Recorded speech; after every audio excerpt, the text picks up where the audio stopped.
Tapi nggak bawa saksinya, saksi yang dalam surat itu loh, untuk membuktikan itu mana yang lebih apa, lebih akurasinya ada bukti itu. Yang pertama, apa yang terakhir? Kan begitu Profesor?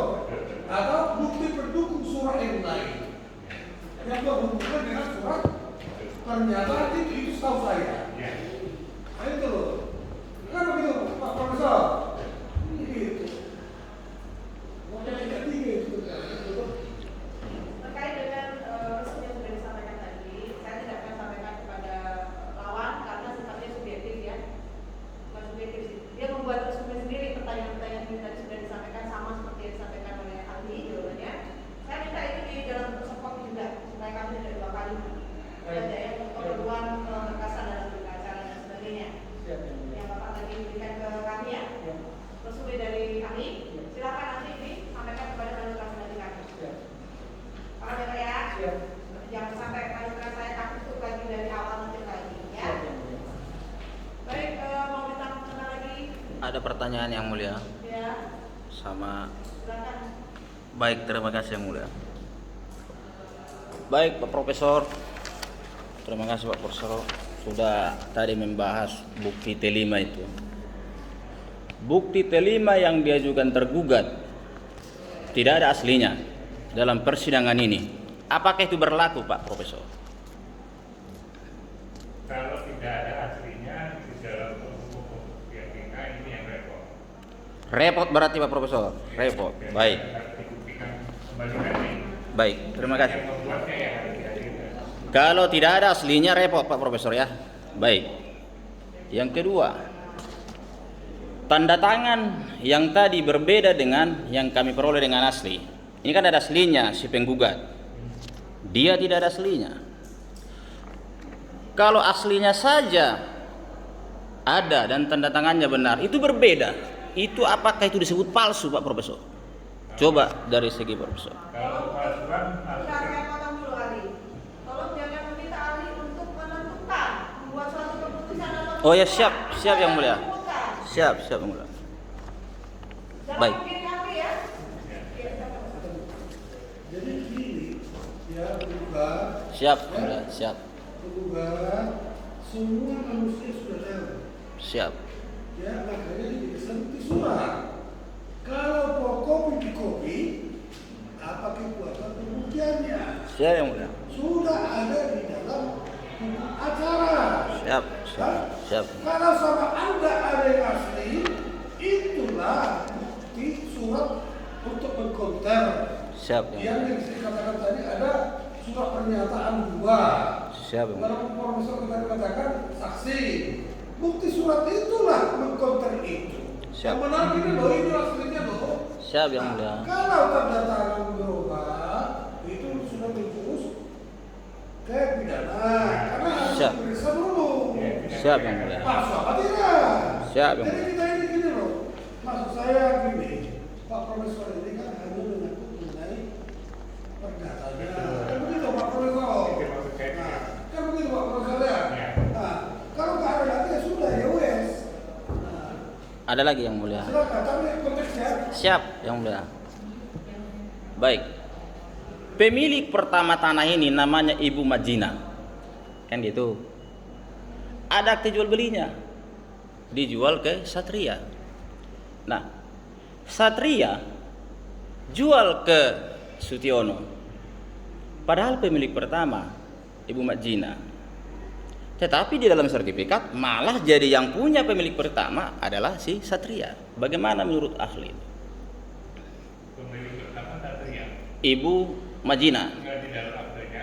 Iya, Ibu Majina keseluruhan. Keseluruhan itu Madinah. Iya. Dijual kepada Satria. Dijual kepada Satria. Ya.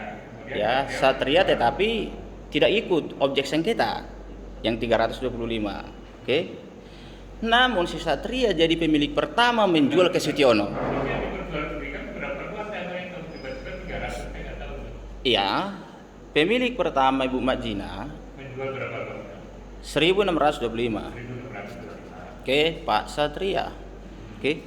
Nah, dan Ibu Majina juga pemilik 325 yang di belakang. Oke. Jadi ada tanah lagi. Ada 2 bidang tanah. Ada 2 bidang tanah. Benar. Yang bidang tanah pertama dijual Oke. kepada Pak Satria. Ya. Dan bidang tanah yang kedua tidak. Ya, tidak dijual. Nah, tetapi jadi pemiliknya pertama Satria menjual ke Sutiono. Secara hukum bagaimana? Apakah harus ada jual beli? Pertanyaan saya. Sebagai pemilik pertama bidang yang mana? Yang kedua atau yang Bidang yang kedua, bidang yang kedua? apakah harus ada akte jual beli dari Ibu Majina ke Satria? Oh, tunggu dulu. Satria dalam kedudukan tadi saya katakan dalam hukum perdata hak milik boleh beralih oleh pemilik yang sah. Nah, benar. Terus? Nah, maka dalam konteks ini saya tanyakan dulu, kalau yang dijual ada 2 bidang tanah, yang bidang pertama dijual pada Satria, bidang tanah yang kedua dijual pada siapa oleh Ibu? Tidak pernah dijual. Nah, kalau tidak pernah dijual, Satria memperoleh hak penjualan dari siapa? Nah itu maksud saya. Pemilik pertama si Ibu Majina menjadi milik Pak Satria. Apakah harus ada akte jual belinya? Atau memang dia memiliki sendiri secara otomatis? Di dalam hukum perdata, walaupun sebelum diatur dalam UPA, tanah termasuk benda tak bergerak. Ya, Di dalam levering penyerahan itu tergantung dari jenis bendanya. benar. Untuk benda tak bergerak, menurut Dewi, penyerahannya melalui akte transport istilahnya. Ya, Akte transport artinya adalah akte perpindahan hak.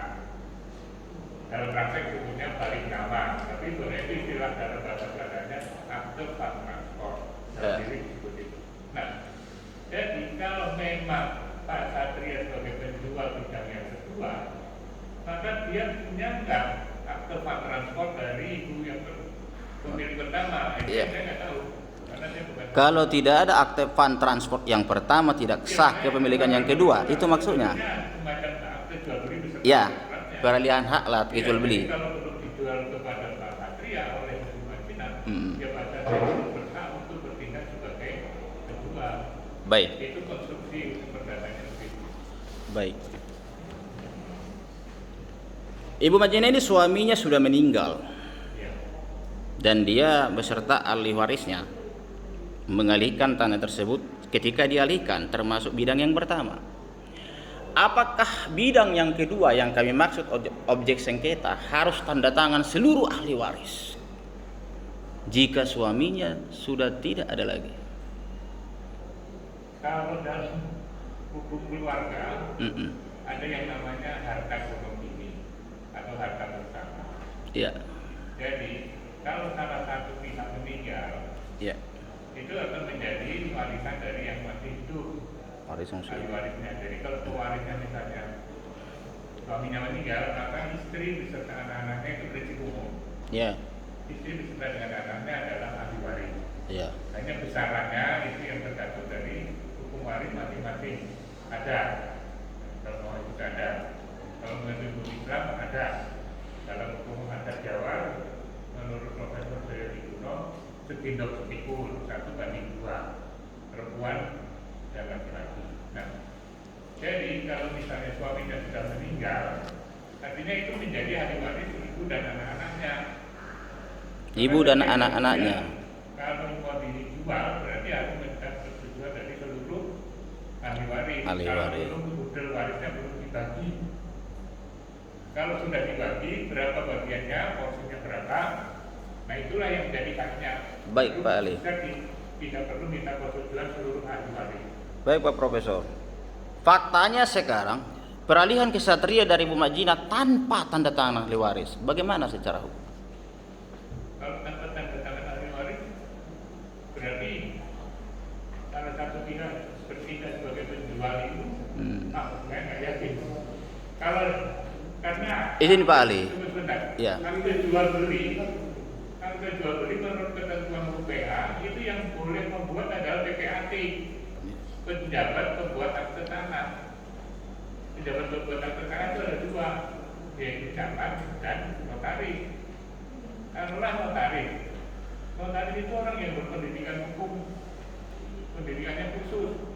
Jadi pasti dia menanyakan, kalau ini statusnya adalah tanah waris, pasti dia nanya, Anda bertindak sendiri atau mewakili ahli waris. Jadi dia harus dapat kuasa dulu dari ahli waris semua kalau dia mau bertindak sendiri. Itu udah standar. Udah standar lah itu ya. Standar karya PPAT tapi itu. Camat pun baca termendakan itu karena SOP-nya begitu.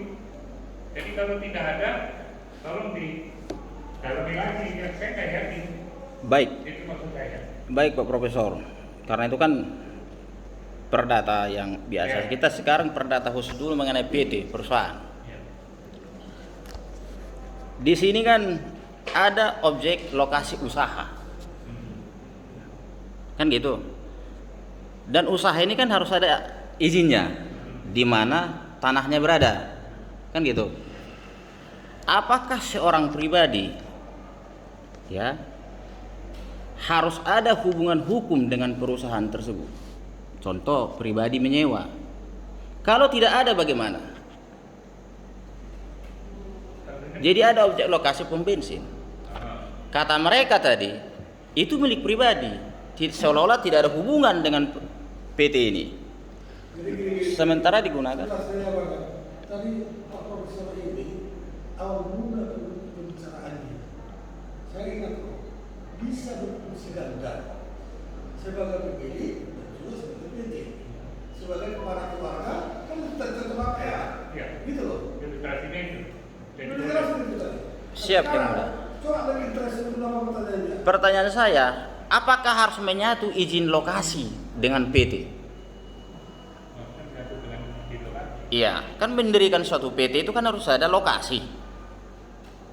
Tanahnya, usaha di mana dia bergerak. Apakah itu menyatu?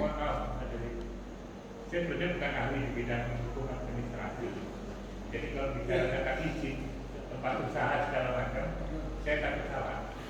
Jadi Siap. sebaiknya saya menolak saja. Apakah Ini di tempat usaha? perkara ya, bukan PT. Kalau semua ini punya PT. Oh iya, siap. Ya. Siap. Cukup Yang Mulia. Cukup. Cukup. Sudah cukup. Cukup. Sudah ya, udah cerita kita ini. Saya menerima ini cerita Pak Profesor ini, saya langsung terima. Ya, karena saya tidak saya senang